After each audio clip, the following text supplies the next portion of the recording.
ನಮಸ್ತೆ ಎಲ್ಲರಿಗೂ. ಈ ದಿನ ಶೇಂಗಾ ತಂಬುಳಿ ಮಾಡೋದನ್ನು ನೋಡ್ಕೊಳ್ಳೋಣ. ಶೇಂಗಾ ತಂಬುಳಿಗೆ ನಾನು 50 ಗ್ರಾಮ್ನಷ್ಟು ಶೇಂಗಾ ಬೀಜವನ್ನು ಬಾಣಲಿಗೆ ಹಾಕ್ಕೊಂಡಿದ್ದೀನಿ. ಫ್ರೈ ಮಾಡ್ಕೊಳ್ತಾ ಇದ್ದೀನಿ. ಅರ್ಧ ಫ್ರೈ ಆದ ನಂತರ 4-5 ಒಣಗಿದ ಮೆಣಸಿನಕಾಯಿನೂ ಕೂಡ ಹಾಕ್ಕೊಂಡು ಫ್ರೈ ಮಾಡ್ಕೊಳ್ತಾ ಇದ್ದೀನಿ. ಇದಕ್ಕೆ ಎಣ್ಣೆ ಏನು ಹಾಕೋದು ಬೇಡ, ಹಾಗೇ ಫ್ರೈ ಮಾಡ್ಕೊಳ್ಬೇಕಾಗುತ್ತೆ. ಈಗ ಮಿಕ್ಸಿ ಜಾರಿಗೆ 2 ಟೀ ಸ್ಪೂನ್ ಪುಟಾಣಿಯನ್ನು ಹಾಕ್ಕೊಂಡಿದ್ದೀನಿ. ಸ್ವಲ್ಪ ಹಸಿ ಕಾಯಿ ತುರಿ, 1 ಗಡ್ಡೆಯಷ್ಟು ಬೆಳ್ಳುಳ್ಳಿನ ಹಾಕ್ಕೊಳ್ತಾ ಇದ್ದೀನಿ. ಸ್ವಲ್ಪ ಕೊತ್ತಂಬರಿ ಸೊಪ್ಪು,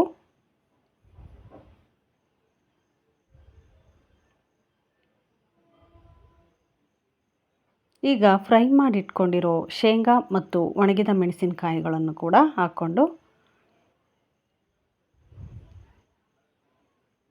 ರುಚಿಗೆ ಬೇಕಾದಷ್ಟು ಉಪ್ಪು,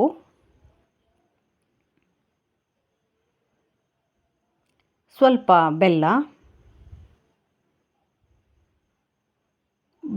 ಇಷ್ಟ ಇಲ್ಲದೆ ಇರೋರು ಸ್ಕಿಪ್ ಮಾಡ್ಕೊಳ್ಬೋದು.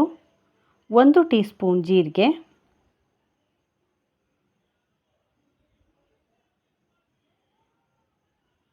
ಗೋಲಿ ಗಾತ್ರದಷ್ಟು ಹುಣಸೆ ಹಣ್ಣನ್ನು ತೊಳೆದ್ಬಿಟ್ಟು ಹಾಕ್ಕೊಂಡು ನುಣ್ಣಗೆ ರುಬ್ಕೊಳ್ಬೇಕು. ಈಗ ಶೇಂಗಾ ತಂಬುಳಿಗೆ ಒಗ್ಗರಣೆ ಸಿದ್ಧ ಮಾಡ್ಕೊಳ್ಳೋಣ. ಬಾಣಲಿಗೆ 2 ಟೀ ಸ್ಪೂನ್ನಷ್ಟು ಎಣ್ಣೆನೂ ಹಾಕ್ಕೊಂಡು ಎಣ್ಣೆ ಕಾಯ್ದ ನಂತರ ಸಾಸಿವೆ, ಸ್ವಲ್ಪ ಇಂಗನ್ನು ಹಾಕ್ಕೊಂಡಿದ್ದೀನಿ.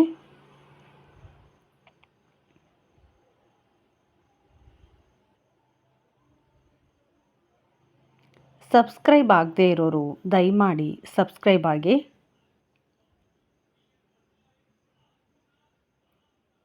ಒಂದು ಚಿಕ್ಕದಾಗಿ ಕಟ್ ಮಾಡ್ಕೊಂಡಿರೋ ಈರುಳ್ಳಿನ ಹಾಕ್ಕೊಂಡಿದ್ದೀನಿ. ಸ್ವಲ್ಪ ಕರಿಬೇವಿನ ಸೊಪ್ಪು.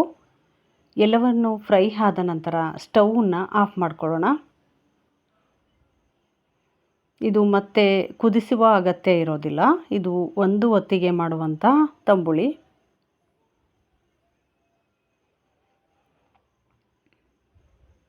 ಈಗ ರುಬ್ಬಿಟ್ಕೊಂಡಿರೋ ಮಸಾಲೆಯನ್ನು ಇದಕ್ಕೆ ಹಾಕ್ಕೊಳ್ಬೇಕು.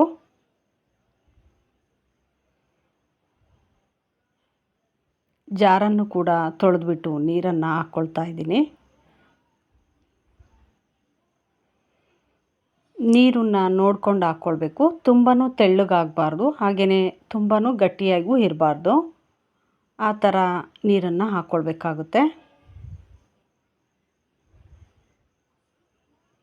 ಚೆನ್ನಾಗಿ ಮಿಕ್ಸ್ ಮಾಡ್ಕೊಳ್ಳೋಣ. ಈಗ ಶೇಂಗಾ ತಂಬುಳಿ ಸಿದ್ಧ ಆಗುತ್ತೆ. ಇದು ರಾಗಿ ಮುದ್ದೆ, ಜೋಳದ ಮುದ್ದೆ, ಅನ್ನದೊಂದಿಗೆ ತುಂಬ ರುಚಿಯಾಗಿರುತ್ತೆ.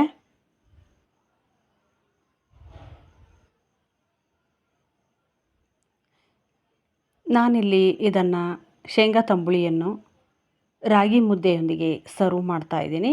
ನೀವು ಕೂಡ ಒಮ್ಮೆ ಮಾಡಿ. ಮತ್ತೊಂದು ವಿಡಿಯೋದಲ್ಲಿ ಸಿಗೋಣ. ಧನ್ಯವಾದಗಳು.